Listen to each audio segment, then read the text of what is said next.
इसने कहा था कि इंडिया का जो चिकन नेक है, यानी सिलीगुड़ी कॉरिडोर, उस पर मुसलमानों का कब्जा है और ये जब चाहे तब उसे ब्लॉक करके इंडिया को नॉर्थ ईस्ट से अलग कर सकते हैं।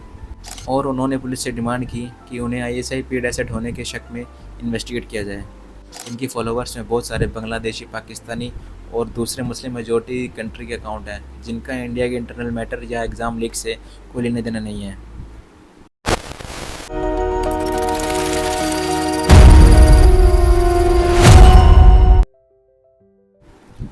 दोस्तों, पिछले कुछ दिनों से एक पॉलिटिकल पार्टी काफ़ी ट्रेंड में चल रही है। इंस्टाग्राम, एक्स, यूट्यूब, फेसबुक, हर जगह वो ट्रेंड कर रहे हैं। कांग्रेस जनता पार्टी, कांग्रेस जनता पार्टी, कांग्रेस जनता पार्टी, कांग्रेस जनता पार्टी, जनता पार्टी। ऐसी पॉलिटिकल पार्टी जिसका 7-8 दिनों पहले ना कोई वजूद था, ना कोई ऑफिस था, ना कोई नेता था। तो अचानक से ऐसा क्या हुआ कि उन्होंने चंद दिनों में इंस्टाग्राम पर 18 मिलियन से ज़्यादा फॉलोवर क्रॉस कर लिए और देश की सबसे बड़ी पॉलिटिकल पार्टी को नंबर ऑफ फॉलोवर्स में पीछे छोड़ दिया। मैं बात कर रहा हूँ सीजेपी की, यानी कि कॉकरोच जनता पार्टी। एक मूवमेंट जिसने सुप्रीम कोर्ट के चीफ जस्टिस के एक स्टेटमेंट से जन्म लिया और आज ये इंडिया का सबसे ट्रेंडिंग टॉपिक बन चुका है। लेकिन इसी बीच एक सवाल निकल कर आता है, क्या सही में ये करप्शन के खिलाफ कोई मूवमेंट है या सिर्फ एक ट्रेंडिंग जोक, या ये कोई एंटी गवर्नमेंट प्रोपेगेंडा है जो हमारे देश में इंस्टेबिलिटी लाना चाहता है।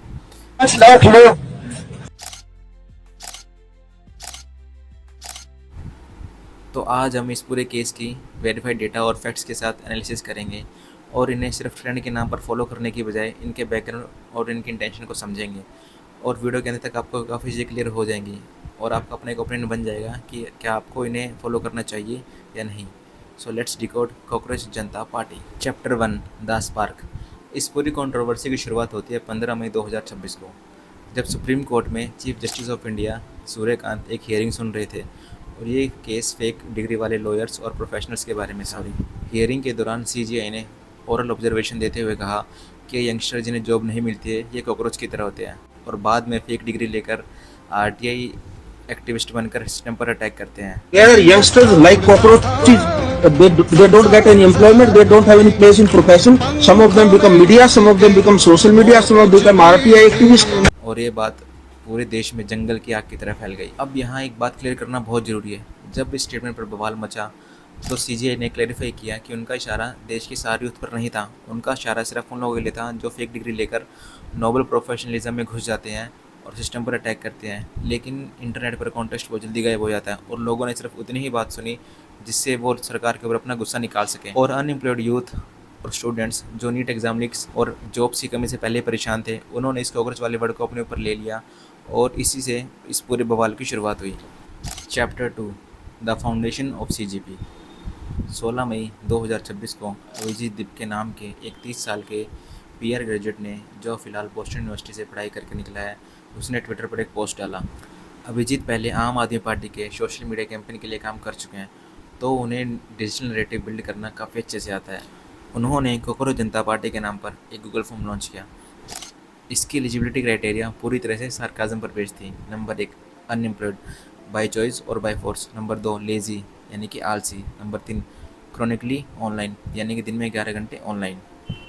ये सब स्टार्ट एक जॉब की तरह हुआ था, लेकिन इंडिया के यूथ पॉपुलेशन ने इसमें मैसिव नंबर्स में फॉर्म फिल करना शुरू कर दिया और 48 घंटे के अंदर इनके पास 40,000 से ज़्यादा रजिस्टर्ड मेंबर थे और 21 मई तक आते आते इनके पास इंस्टाग्राम पर 18 मिलियन से ज़्यादा फॉलोअर हो गए। उसके साथ इन्होंने अपनी एक वेबसाइट बनाई और एक 5 पॉइंट मैनिफेस्टो भी निकाल दिया, जिसकी डिमांड्स थी। नंबर 1, रिटायर्ड चीफ जस्टिस को राज्यसभा में सीट ना देना। नंबर 2, डिलीटेड वोट्स के लिए चीफ इलेक्शन कमिश्नर पर यूएपीए का आरोप। नंबर 3, पार्लियामेंट में 50% women reservation. Number 4, Ambani Adani के मीडिया के लाइसेंस को रद्द करना। नंबर 5, पार्टी चेंज करने वाले किसी भी नेता पर 20 साल का बैन। देखने में डिमांड काफ़ी सीरियस लगती है और पहली बार अगर कोई इंसान इन्हें देखेगा तो यही समझेगा कि ये पार्टी तो देश के भले के लिए सोच रही है, ये देश में कुछ बदलाव लाना चाहती है, तो इन्हें सपोर्ट करना पड़ेगा। और फिर वही हुआ जो हमेशा से होता है, एक भेड़ चाल, और करोड़ों लोगों ने बिना सोचे समझे इन्हें फॉलो करना और सपोर्ट करना शुरू कर दिया। टीएमसी की एमपी महुआ मोइत्रा और कीर्ति आजाद जैसे पॉलिटिशियन ने भी इन्हें सपोर्ट करना शुरू कर दिया।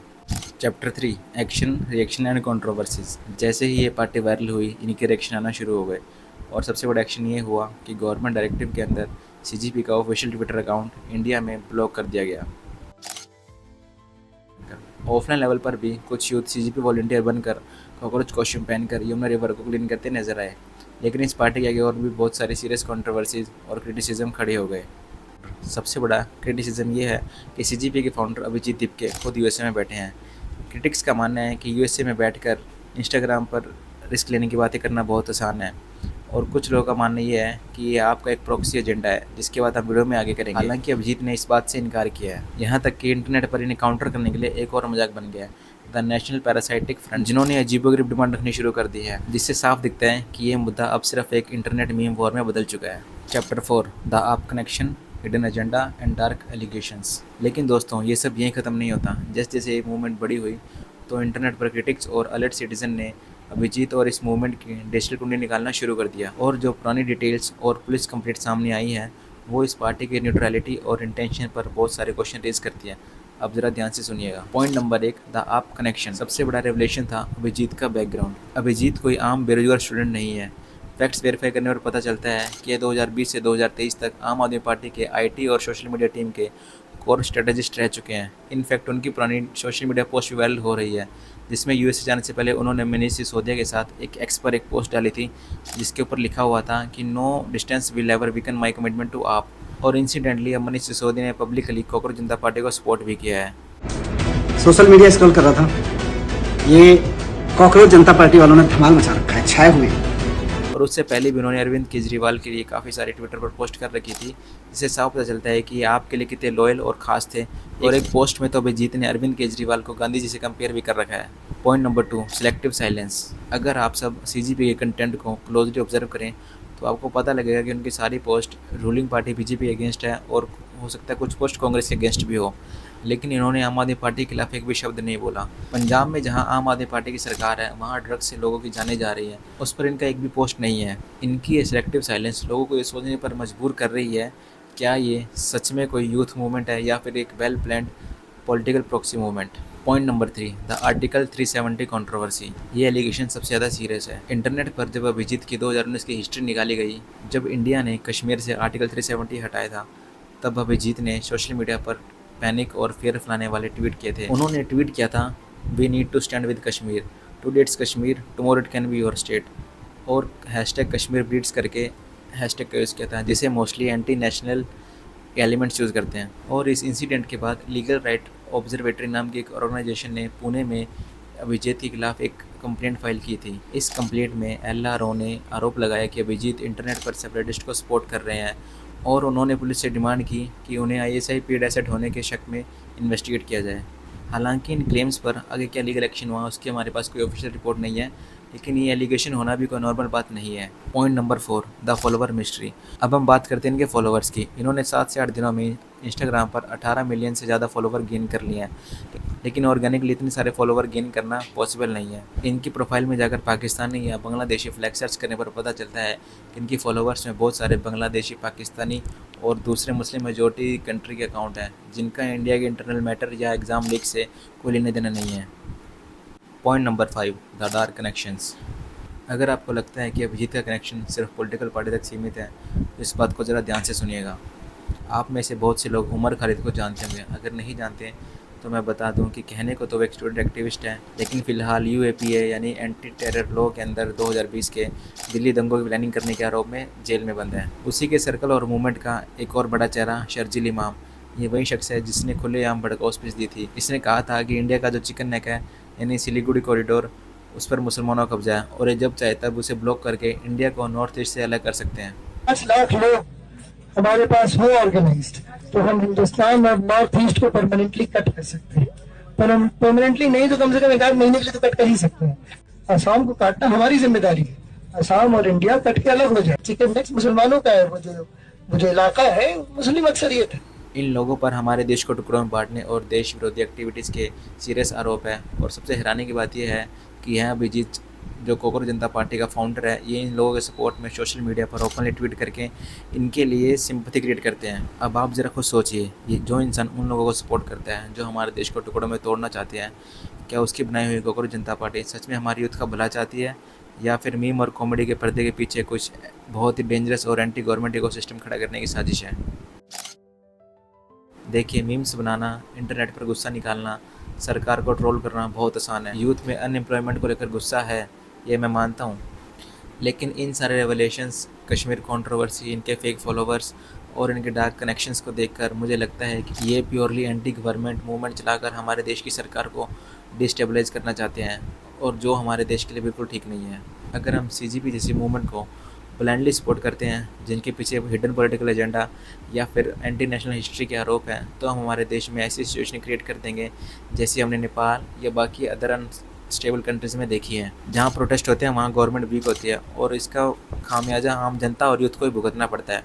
अगर हम नेपाल की बात करें तो वहाँ के लोगों ने प्रोटेस्ट करके वहाँ के पीएम को हटाया और बलेंद्र शाह को पीएम बनाया, जो कि सिंगर, रैपर और इंजीनियर है, लेकिन अब उसके खिलाफ फिर से प्रोटेस्ट कर रहे हैं। मेरा मानना बड़ा सिंपल है, हमारा इंडिया दुनिया की सबसे बड़ी डेमोक्रेसी है और हमारा कॉन्स्टिट्यूशन हमें पावर देता है कि अगर हमारे सिस्टम या गवर्नमेंट से प्रॉब्लम है तो हमें डेमोक्रेटिक प्रोसेस फॉलो करना चाहिए। अगर यूथ चाहती है कि बदलाव आए तो इलेक्शन में हिस्सा लीजिए, एक जेन्युइन पार्टी बनाइए, ज़मीन पर उतरिए, वोट मांगिए और सही तरीके से अपनी सरकार बनाइए और इलेक्शन जीतकर अपना लीडर चेंज कीजिए। इंटरनेट पर बैठकर मीम वॉर करने से या फिर यूएस में बैठकर हैशटैग चलाने से देश का भला नहीं होगा। देश तब चलेगा जब लोग सोल्यूशन ओरिएंटेड अप्रोच रखेंगे, न कि सिस्टम को डिस्ट्रॉय करने की इंटेंशन। मैं पर्सनली इस तरह की एंटी गवर्नमेंट, डिसरप्टिव और सस्पिशियस मूवमेंट को फॉलो नहीं करता और आपको भी यही कहूँगा, किसी भी चीज़ को ब्लाइंडली फॉलो करने से पहले उसके पीछे की इंटेंशन, उसका बैकग्राउंड जरूर चेक कर लेना चाहिए। कहीं जाने अनजाने में हम कुछ ऐसा ना करते जो हमारे देश के लिए हानिकारक हो। और जाते जाते मैं एक बात बोलना चाहता हूँ, हाँ मैं मानता हूँ कि हमारे देश में अनएम्प्लॉयमेंट बहुत बड़ी समस्या है, लेकिन हमें थोड़ा प्रैक्टिकली समझना पड़ेगा। चाहे कोई भी सरकार हो, बीजेपी, कांग्रेस या कोई भी, वो 140 करोड़ के देश में सभी को सरकारी नौकरी नहीं दे सकती। कहीं ना कहीं ये सच है। हमारी सोसाइटी ने एक ऐसी मेंटेलिटी सेट कर रखी है कि सक्सेस का मतलब सिर्फ गवर्नमेंट जॉब है, लेकिन आज प्राइवेट सेक्टर में भी ऐसी बहुत सी नौकरियां हैं जिनका पे स्केल और ग्रोथ गवर्नमेंट सेक्टर से बहुत ज़्यादा है। लेकिन प्राइवेट सेक्टर की एक सच्चाई है, वहाँ जॉब्स कोई बैकग्राउंड, सिफारिश या रिजर्वेशन के दम पर नहीं मिलती है। वहाँ पे आपके देखी जाती है सारी स्किल्स और नॉलेज, और शायद यही हमारी सबसे बड़ी कमजोरी बन चुकी है। हम खुद को अपस्किल करने, नई स्किल सीखने और अपनी काबिलियत बढ़ाने की बजाय एक छोटी सरकारी पोस्ट के पीछे भागना ज़्यादा आसान समझते हैं, जहाँ एक वैकेंसी के लिए लाखों लोग अप्लाई कर रहे हैं। अगर हमें सच में सिस्टम बदलना है तो यूथ को मीम्स और इंटरनेट के प्रोटेस्ट से बाहर निकल कर खुद को स्किलफुल बनाने पर ध्यान देना चाहिए, क्योंकि असल बदलाव ट्रोल करने से नहीं, मेहनत करने से आएगा। और सबसे आखिरी और ज़रूरी बात, हमें समझना होगा कि देश सिर्फ सरकारों से नहीं बनता, देश बनता है हमसे, वहाँ की आम जनता से, आम लोगों से। सरकारें तो बाद में बनाई जाती है लोगों की भलाई के लिए। अगर हम सब एज ए इंडिविजुअल अपनी सारी रिस्पॉन्सिबिलिटीज़ को समझें तो हमारा देश भी चाइना, जापान, अमेरिका से पीछे नहीं रहेगा। लेकिन हमारी रियलिटी क्या है, हम सरकार के किसी रूल को फॉलो करना तो दूर, उसको कैसे नुकसान पहुंचा जाए, कैसे तोड़ा जाए, उस पर ज़्यादा दिमाग लगाते हैं। जब सरकार कोई पब्लिक सर्विस या इंफ्रास्ट्रक्चर बिल्ड करती है तो लोग उसे अपनी पर्सनल प्रॉपर्टी समझकर उसे घर ले जाते हैं, उसे तोड़ते हैं, उसे नुकसान पहुँचाते हैं। अभी हाल ही में जब गवर्नमेंट ने देश की इकोनॉमी और करेंसी को स्टेबल करने के लिए आम लोगों से रिक्वेस्ट की कि वर्क फ्रॉम होम अपनाओ, अपने गोल्ड कम खरीदो और बाहर कम जाओ, तो लोगों ने इसे सरकार की नाकामी बोलना शुरू कर दिया। जबकि ऐसी रिक्वेस्ट पहले भी कई सरकारों ने देश के इकोनॉमिक क्राइसिस के वक्त की है। तब तो हमने उन्हें बेस्ट मास्टर स्ट्रोक बोल के काफ़ी सराहा था। अब कुछ लोग इस पर लॉजिक देंगे कि सरकार हमें तो बाहर जाने से मना करी और खुद फॉरेन में घूम रही है। भाई आपको ये समझना होगा कि जब कोई प्राइम मिनिस्टर फॉरेन विजिट पे जाता है उसके पीछे काफ़ी बड़े बड़े पॉलिटिकल कनेक्शन, ट्रेड पॉलिसीज़ और देश के हित के लिए स्कीमें होती हैं। वो इसलिए होता था कि अगर कभी भी कोई ग्लोबल क्राइसिस आए, हमारा ट्रेड ना रुके और हमारे देश के आम लोगों पर उसका असर कम से कम पड़े। इसलिए आखिर में सिर्फ मैं इतना कहना चाहूँगा, अगर आप सच में चाहते हैं कि हमारा देश तरक्की करे, बदले, तो सबसे पहले हमें अपनी सोच बदलनी होगी। सरकार को गिराने के बजाय हमें सरकार के साथ मिलकर देश को आगे कैसे बढ़ाएं, इस पर काम करना होगा, तभी कुछ बदलेगा। तो दोस्तों, इसी विचार के साथ ये थी इस कांग्रेस जनता पार्टी की रियलिटी और मेरा एक ऑनेस्ट रिव्यू। मैं चाहता था कि आपको दोनों पहलू दिखाऊँ, इसकी वायरल सक्सेस और इसके पीछे छुपे हुए हिडन एजेंडाज, और दूसरी तरफ इस मूवमेंट के प्रैक्टिकल डेमोक्रेटिक रियलिटी।